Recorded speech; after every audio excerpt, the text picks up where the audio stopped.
what's up, everybody? Welcome back to the Sensibly Cynical podcast.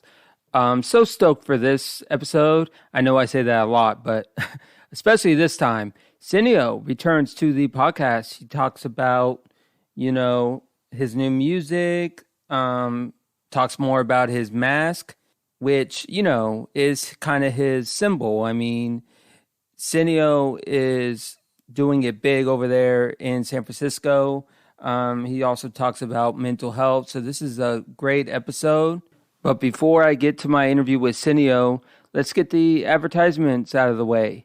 Check us out on Twitter at Cynical Sensibly. Instagram is Sensibly Cynical Pod. And check out the Facebook page. Bonfire.com has all the merch. So if you want a Sensibly Cynical shirt, mug, even a sticker, check it out. That's bonfire.com/store/sensibly-cynical. All different colors, all fire, by the way, of course. But of course I would say that. Also, Sensibly Cynical can be found wherever you get your podcasts, Apple, Spotify, etc.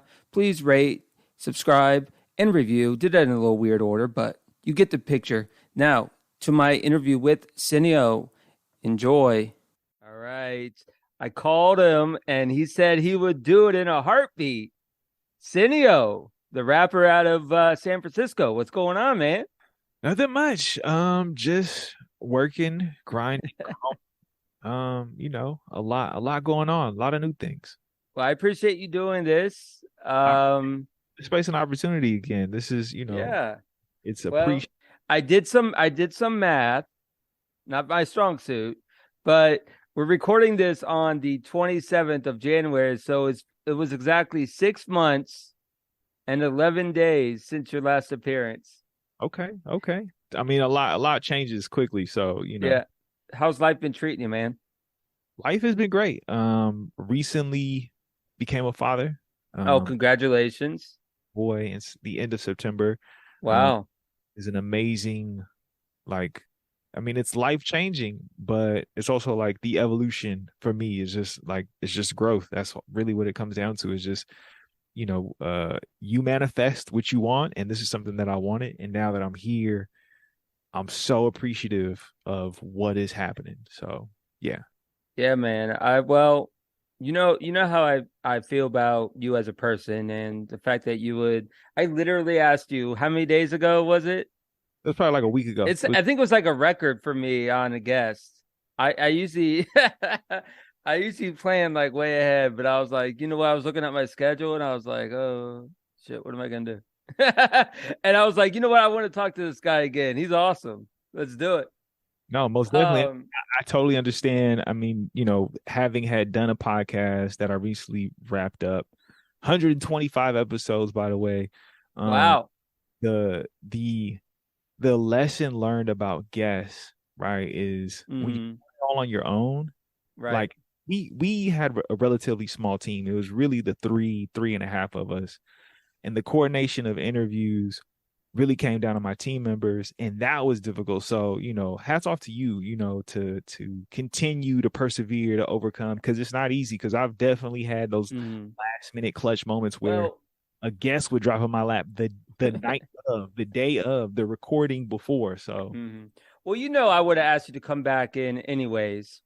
I thought it would be down the line, but this is even better. This is even better.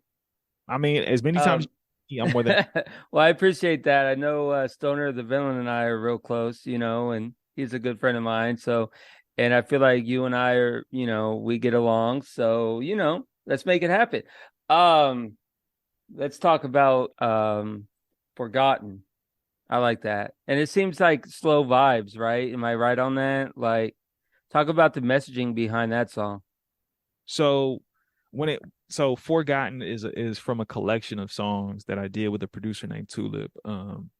Tulip was somebody that I met in LA at it was a producer meetup. So Illmind is an industry producer who's worked with J. Cole, Kanye, Jay-Z, you name him. Mm-hmm.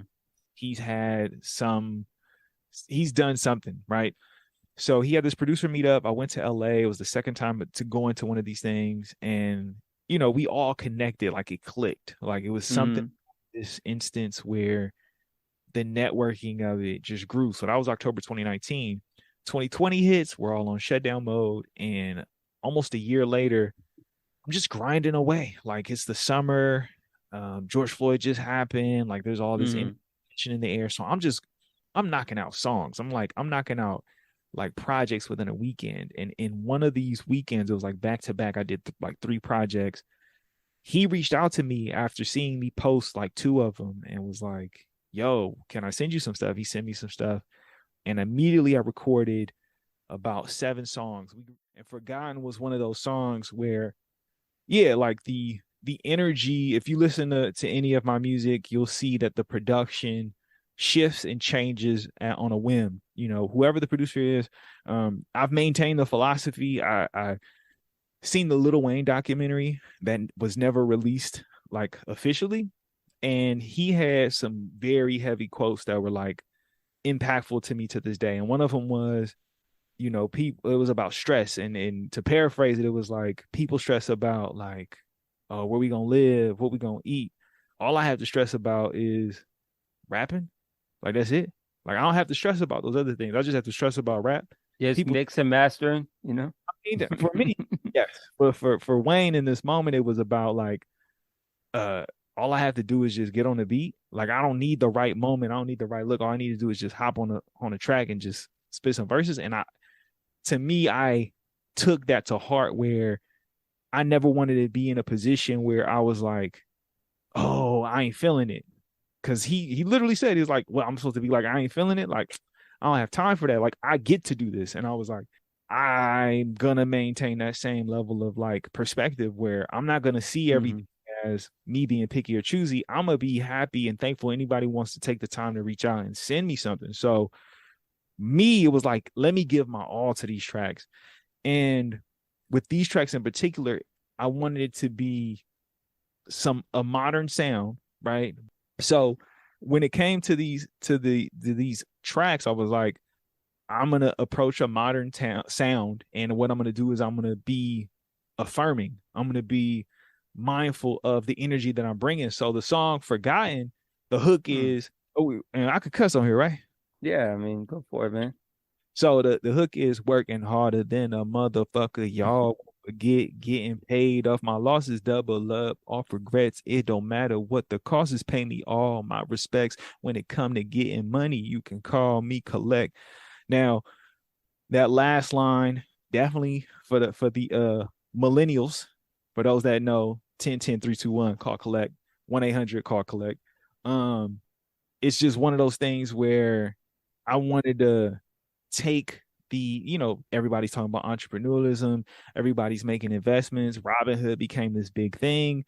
And I was like, I'm going to give my perspective on it. I'm going to give my piece, right? So the opening line is, they say when you free that you free to own piece of the land, but the money is harder to make and they tax it the more that you have. Plotting you plan, devising a scheme to the bag. If Sam don't get all of his cut, then he coming after your ass. Now, there's and you can look into it for yourself and for the listeners, right? Like Mm-hmm. places be like cash only. Well, depending on where you at, right? There's a reason why they say cash only, right? If you have I electronic, mean, I mean, if you have electronic transactions, right, it's easier to trace the money that was put into the business and the money that's coming out of the business, right? If it's in cash, it's a lot easier to skate around and maneuver kind of what is being given to the government and then what is kept for yourself. And so I was breaking down and going into these really minute details that we don't really think about because we just take it for granted. Like, oh, I don't want to go eat over there. They only take cash, or mm-hmm. I only keep my card on me. And it's like, when you think about being empowered and you think about having ownership and control, you you have to provoke and push. Well, how do you engage in your spending habits? And so this song was really going in depth around like, yeah, everybody's a boss, but don't nobody know what it means to run a business. Like I started an LLC in 2020 and I quickly learned about taxes. I quickly learned about what does it mean to take a loss and to what it means to have to pay on the gains and the profits. And it's you start to see the holes and the fallacies of what everybody's presenting. And for me, I was like, I'm not seeking to create a fallacy or facade. I'm gonna just give you the truth. and you have to decipher it, right? And so when it comes to money, right, people often glorify and romanticize, but don't want to deal with the actual critical thinking and work that goes into, well, what you gonna do when you get all this money, right? You get $1 million and then you got to give up half of it to the government. You really a millionaire. So, Hey, it's either you got it or you don't. There's no, you know. I mean, you could get it, but most people they don't even want to understand what does it mean to keep it, right? It's like Mm, you got it or you don't, but you can always get more. And mm, you're not necessarily defined by it unless it comes to like tax brackets and revenue and gross and like what do you keep? What do you net? Right? Like people, there's such a disassociation, but we have this romanticization of like, oh man, so and so got paid X amount of money to join a team, or so and so got this much for a branding deal, or oh, I trust this person because they're a billionaire. And it's like, mm. man, even in the hook, it's talking about, it don't matter what the cost is, pay me all my respect. Like I understand the importance of money, but I'm not gonna define others or define myself based off of the monetary value associated with my name, my brand, or my entity.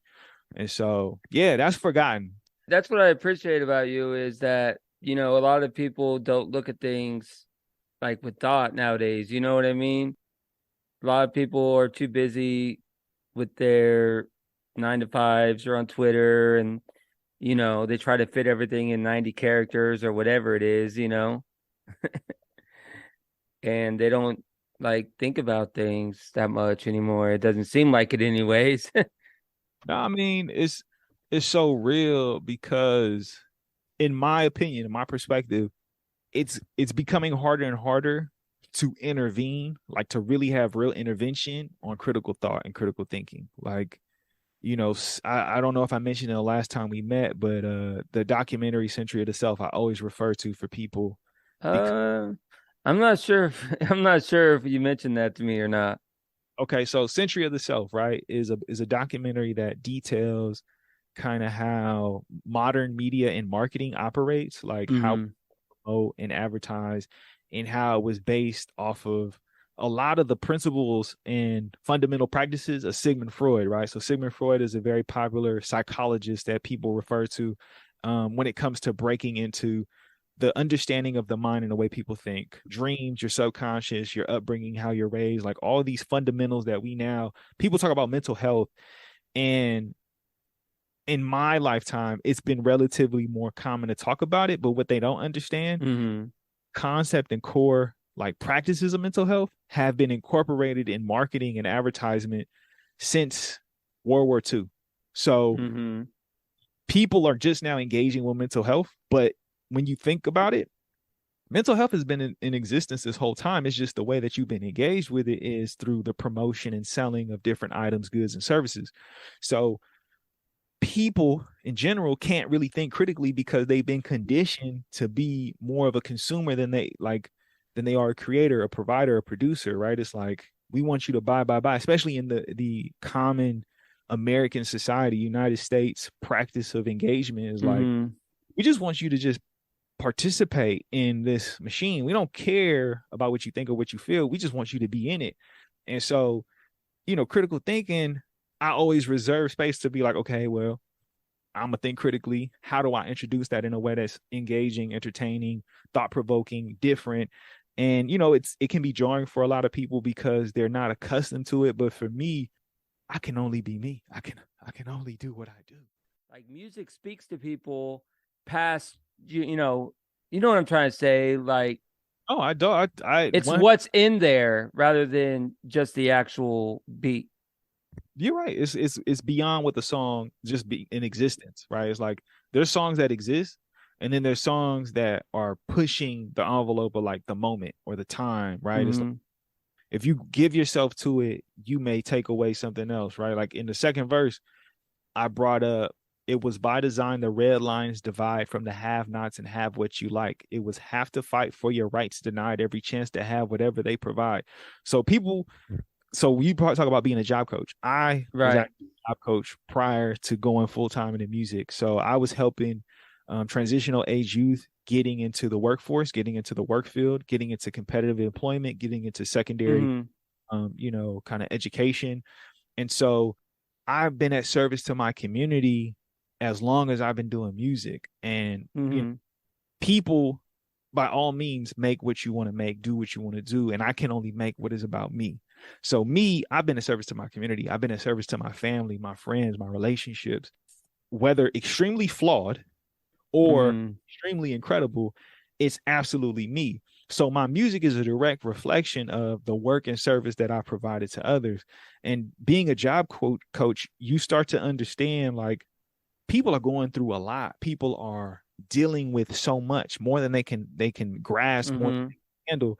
And you're trying to give them either the assessment, observation, and perspective, or the Right. skills to get to the next part, right? And having a job is super essential. Like, it's we live in a capitalistic driven society, so having money is necessary. Consumer Mm-hmm. is only driven by people who have money to spend. And so I was always breaking down stuff like redlining, where people don't even know, like, yeah, there was a period of time in America where the banks would not give people of color and poor people and immigrants certain loans, right, for housing in certain areas in metropolitan big cities, right? It was red lines. In the red areas is where you could live.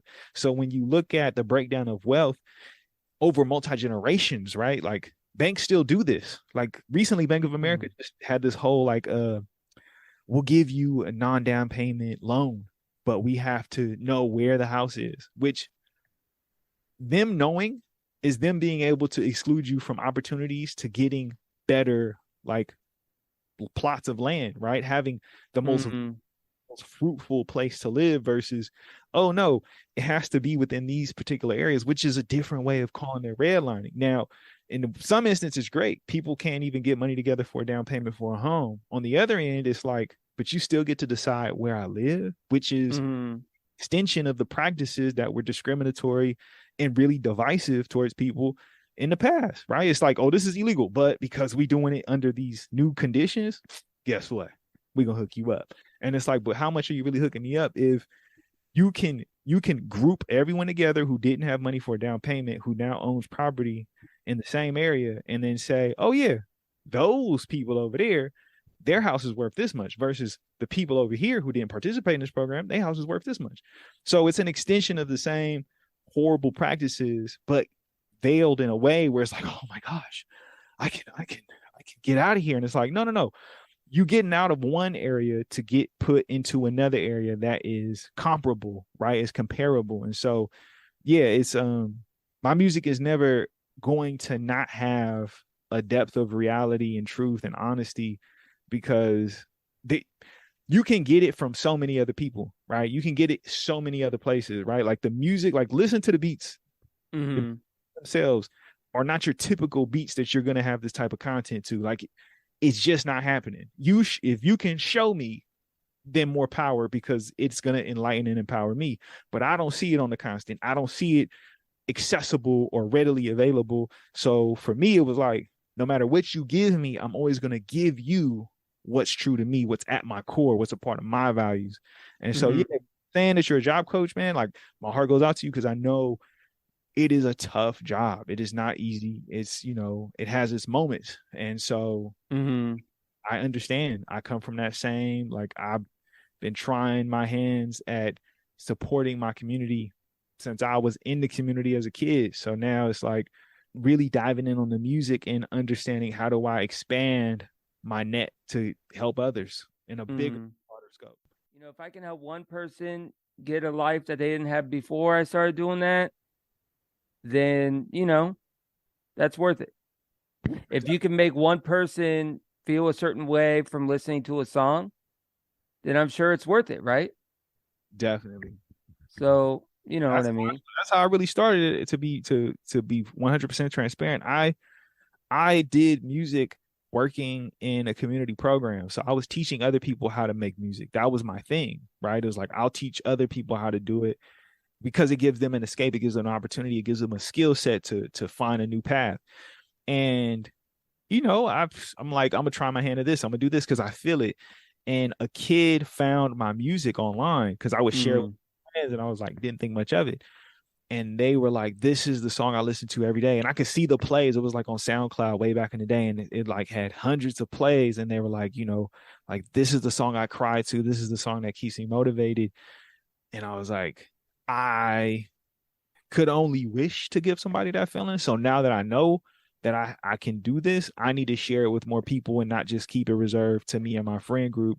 Like, I need to give this out to more people and push the envelope on how do you be how to be an artist, right? How to Mm-hmm. showcase your art, but do it in a way that is intentional and purposeful and doesn't go along with the same. Like, people always talk about, we need change, we need a revolution. This is the revolution. This is the change. It's not like anything you've ever seen. And that's hard for people to accept because as much as they romanticize change, they really just want the same old, same old. And there's nothing wrong with that. But you got to come to terms with the truth. Is it that you really want something new? Because when you get it, oftentimes you don't even know what to do with it. Or Mm-hmm. is it that you just want more of the same and you know that more of the same is actually really harmful for you and you don't know what to do? Either way, I'm here for you. Yeah, but a lot of people are scared of change. Of That's the course, problem. That's the problem. people are scared of it, but they want it, right? That's the thing. They ask for it. People, you can see it like going deep thinking about the political infrastructure we have two major parties, and Mm-hmm. numbers, there's like a third of the country that does not participate at all. So there's three groups of people who either are disengaged or engaged too much. And then there's, people in the middle that are like, I ain't got time for none of this, right? They're all seeking something different, right? And sometimes difference comes around incrementally, right? Little by little. And sometimes it's a tidal wave, and that tidal wave isn't for everybody, right? Not everyone can surf. Some people need time, they need to learn how to practice. And that's kind of how I like into my music, right? It's like sometimes the tide is high, sometimes the tide is low. More times high than enough. But for those that are ready for it, is there Mm-hmm. hop on in and have fun. And it's people want change. It's just very difficult. And that's Mm-hmm. quintessentially life, right? Is like the things most valuable and most rewarding and most like fulfilling are hard. Pyramid. Mm-hmm. Pyramid's been around for thousands of years. It's nothing to go and drop some bombs and destroy them. But we marvel at the primitive time that it comes from, that it still exists, and we marvel at its architecture because it took hard work. And that's how everything is in life, whether you're raising kids, whether you're working, whether you're trying to overcome a habit or an addiction or whatever the case may be, a bad relationship, it's going to take a level of hard work. And when you now of giving yourself to this hard work, the fruits of your labor will be seen. Just as much you put a seed in the ground, it has to be tended to every day. That's life. And it's not to discourage people. If anything, I want to inspire people and motivate them to not be afraid of change, right? To not like, you want to change the world, you got to change your perspective. That's it. Man, I can't think of better words than that, man. So talk about Aloof. So Aloof is again from the collection of songs from Tulip. Toe to toe with the best of them. You said that in there, right? Yes, yeah. So what do you mean by that? I mean, obviously, besides the literal meaning, there has to be something deeper. Well, to me, having been like been in the context of like hip hop, rap, battle rapping, being in martial arts, and these are things that I'm passionate about, these things that I love. It's really it's really about that, like the competitive nature of getting in, like when you see who's the best. For me, immediately, like, I grew up playing video games. Within the story of video games, it's always like, who's the best? I gotta go and fight that person, right? Like, who's the biggest boss, right? I'm working Mm-hmm. the biggest boss. Hmm. When it comes to playing video games with your friends or your siblings, it's like, oh, I gotta beat you no matter what. I gotta be relentless. Some people become discouraged. Me, I become engulfed, enamored. I become so captivated by, like, how do I grow? So I'm of the belief every challenge is necessary. Everything is worth it. And if you're the best, then I'm going toe to toe. I'm not going to back down. I'm not going to be scared. I'm not going to clam up. I'm going to go as hard as I can, and I'm going to give my all. And toe to toe with the best of them is literally like I'm trying to find the context. Okay, so it says, I work harder than the rest of them. When it comes to blow Mm-hmm. toe with the best of them, what the lesson is, counting all your blessings. Then when it comes to stress and feeding doubts with your questions. So for me, it's like often people will praise and hold people in the high regard and don't do the critical thinking to really look at like what is the context that made them great, right? Like my friend is such a troll. I'm a Jay-Z fan. He sends me Mm-hmm. and it says Jay-Z was never the hottest rapper. And this person is going in on every year that Jay-Z released a project and who was the number one selling rap artist that was parallel to him, right? It was DMX, it was Eminem. And you just see like time and time again, like the comparison. And to me, it's like, I can't help but think in that context of like, it's not necessarily what you have in front of you, right? A lot of times it's what you feel, right? It's, Mm-hmm. you can have the truth and accept it. And I can accept that, yes, in terms of the data, Eminem was going diamond like 3 times before Jay-Z was selling like Yeah. records, right? But I got to look at what does Jay-Z Hey, make me man. in those times, When Eminem did like cleaning out my closet, like remember that song? That's when I really got into him. And then like Jay-Z, I mean, you can go a list. What's your favorite Jay-Z song? Like I know that's a loaded question. It's just, I mean, if I was to come off the top of my head, um, I guess right now in the moment, Nickels and Dimes, Mm-hmm. is on the Magna Carta, because he's talking about um, like giving anonymously, and I think that's such a like incredible thing to like even discuss. Is like a lot of times, I mean, I'm at conflict with it all the time. I go on like Instagram, YouTube, TikTok. I'll see a video of somebody doing something nice for someone else.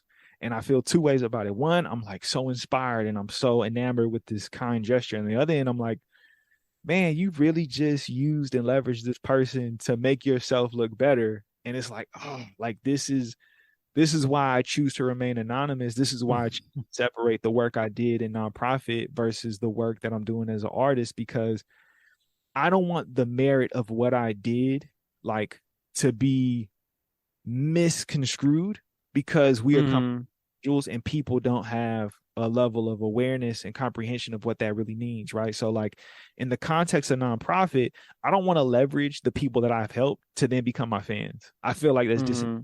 right. If you figure it out and then you realize who I am, by all means, you figure it out, you put in some work, and you're probably gonna stick around because you're gonna be like, he wearing a mask, or you're gonna be like, oh, this is dope. I was gonna get to that. Talk about the mask, why you wear it. So the mask, infatuated with Daft Punk. Um, the story, it was like I was in high school, moody, emotional, depressed high schooler. Did not like the meritocracy of school in general. I come from a very dynamic and complex background. Had a lot of family members who died, had a lot of friends who come from adverse situations as well.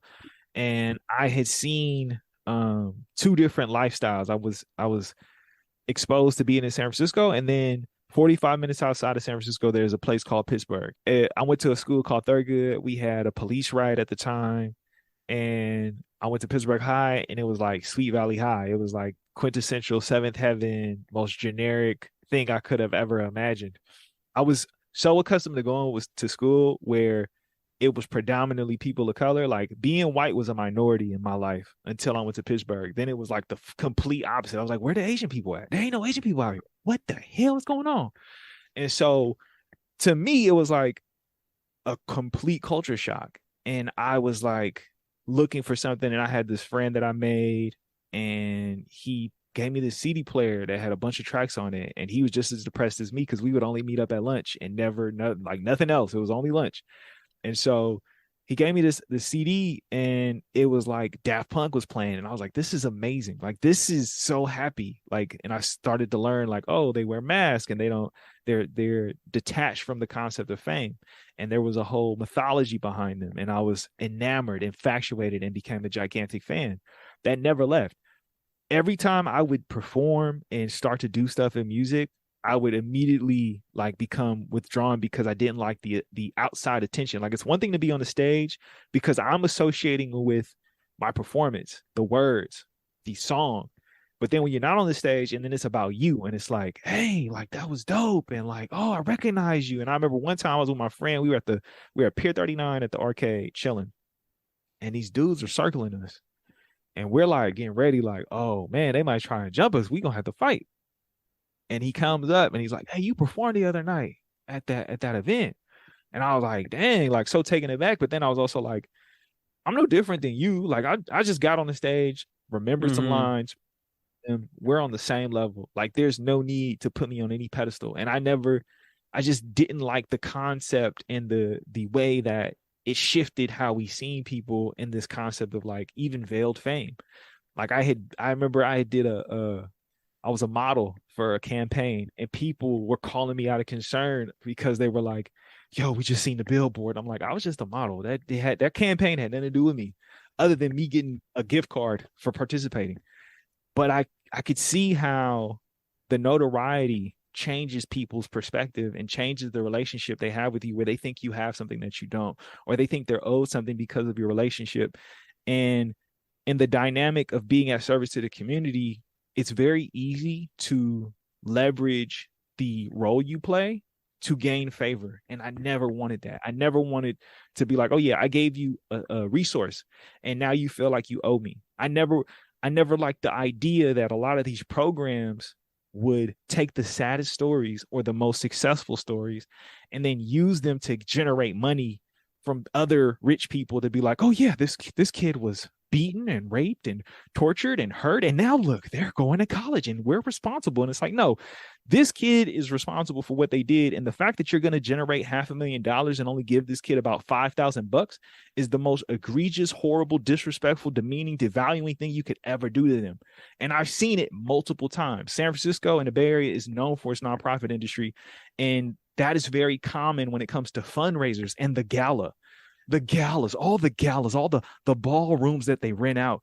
But the people who are doing the work don't get invited. More times than enough, the people who doing the work are the ones that are left out of the conversation or left out of the celebration, right? They're not the ones Do put on a pedestal or praised. So I'm saying, do you think it's like I would a projection of what they like a picture, you know what I mean? Like a projection of what they want you to think society is. Like, you think that's why they do all that is because they want to paint like a certain picture, even though in reality the picture is not, I what they think think it is.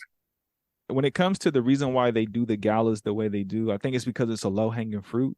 Mm-hmm. It would take a lot more work to create a compelling narrative and story where it's not leveraging people's trauma and pain to generate and raise money. Um, it's what works, right? It's like, well, they've Yeah. done it success, so now we're going to replicate the same behavior instead of try to innovate and do something different that's more respectful and tasteful to the people that are like they're like people. This is another concept of fame. So many kids at one of the nonprofits I worked at, when they became adults, regretted doing one of the yearly events because they would often be forced, coerced into giving up trauma, like very traumatic events in their life, to then create a speech to sell it to other people, right? And when they become adults and we talk about it, they're always like, yeah, like I wish I never did it because when I was on the news, my dad, who I had my mother had a restraining order against, was able to find me.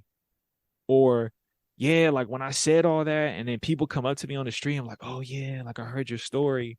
Like, I really feel for you. And they're like, but you don't even know me. Like, you don't even know, like, that story doesn't even define me, or I don't even relate to that story anymore. And I'm Mm-hmm. like, for me, I don't want to leverage fame in any capacity. It's a duty. This is my responsibility to maintain a sense of my ego is at the door. My ego has nothing to do with this. I'm not here to create or add into a narrative of what beauty is. I'm not here. Right. That's what I mean by picture. Yeah. Yeah, like for me, it's like you either gonna rock with the art or the creative forms of expression that I bring to the table, or you're not, right? Like I told Mm, Punk was captivating not because of these individuals, but because of the music they created and released. It wasn't about what car they drove, it wasn't about the house they lived in. It was literally the way their music made me feel. And for me, it was like, okay, knowing that I love superheroes, knowing that I right. love Batman and Spider-Man, I'm gonna go and I'm gonna go deeper into that. Like there's a movie called MFKZ, or also known as Motherfuckers, and it's an anime. And in there's this thing about the luchador. My mask is a luchador mask. I'm black and Latino. My father's from El Salvador. I'm the first generation of immigration and a descendant of American slavery. So this mask is from El Salvador. I got it made by a luchador mask company that's based out of El Salvador. It has importance. It holds a lot of weight. And for me, it's a way to not just represent my heritage, but also to have fun in the creative space, as well as, for all the ex-girlfriends that hate my guts, you don't have to see my face ever again. I know about ex-girlfriends, unfortunately. Um, so we talked about this last time, and I kind of want to talk about it again. Um, why so much music is because you have so many different avenues that you want to pursue because you put out a lot of stuff, and I think we talked about it last time. But why so many? Is it just because you have so much on your mind and so many messages you want to get out to people? Definitely. Um, you only have, for me, I look at it like this. I have one life to live. I got to make the most of it. And making the most of it is giving as much as I can to as many people as possible. Um, One of the big sources of inspiration is a rapper named Currency. If you know anything about Currency, Currency releases an album damn near just about every month, if not every. Really? Yeah, he's releasing music on the constant. And I remember when I was still in the nonprofit game, and he was releasing a mixtape a month. It was like 20 songs over like my favorite instrumentals. And the way he would approach them, I was just like, this is a whole, like, this feels so different. And it was a 6 month run. And when it stopped, I was like, wait, what? But then he went from doing mixtapes to just doing full on original projects. And I was like, this is incredible. And again, going back to Illmind in that trip, the first time I met Illmind when it was a production, it was the producer meetup in San Francisco. He said, if you could make a song every day and release it, do it. Why not? And I was like, you know what? Over the summer, after me and you had the interview, over the summer, a friend of mine got COVID, was in the hospital. It was really bad. We were working together on a documentary about the housing situation in the Bay Area, and it's coming out. It's called Reintrification, and we were working so heavily, and I was doing so much that I was like, I am confronted with how fragile life is yet again. So I'm gonna challenge myself to make a beat and a rap a day. So I made a song a day for 3 weeks. It was like every day make a beat or like from scratch, right? Maybe I'll get a sample, maybe I'll get a loop, but I'm gonna build on it. I'm gonna add to it, and I'm gonna write a whole song, a whole original song in the same day, right? On top of Mm-hmm. this movie, on top of supporting everybody with what they need, being attentive to my wife, all these things, I'm gonna do it on top of this song a day. And so I'm actually going to remix everything so I can prepare it for a more of a notable release for like Spotify, Apple Music, Tidal, and all that, YouTube. But Mm-hmm. for me, it was a thing like life is so limited in my perspective. I've lost so many people, and I've seen so many people come and go. And the last thing I want to do is not give my all. And in me giving my all, it's about hitting the mark every day. I'm a big believer in discipline. I'm a big believer in practice. And my approach is I have to replicate that in my artwork. I have to replicate that in what I do. The more reps, the better you get. The more refined you become, the more you learn. And in music, it's the same way. I've always been a student. I've been doing this since rapping since about 2003. Me and my boy freestyling back and matter of fact, it was like 2002, 2001. I remember the original Xbox just came out. We had a battle, and that's what started the whole thing. But now it's like, what is it worth if you aren't giving your all and giving as much as you can to the people? It may be overwhelming for some, Mm-hmm. or somebody just needs that one song.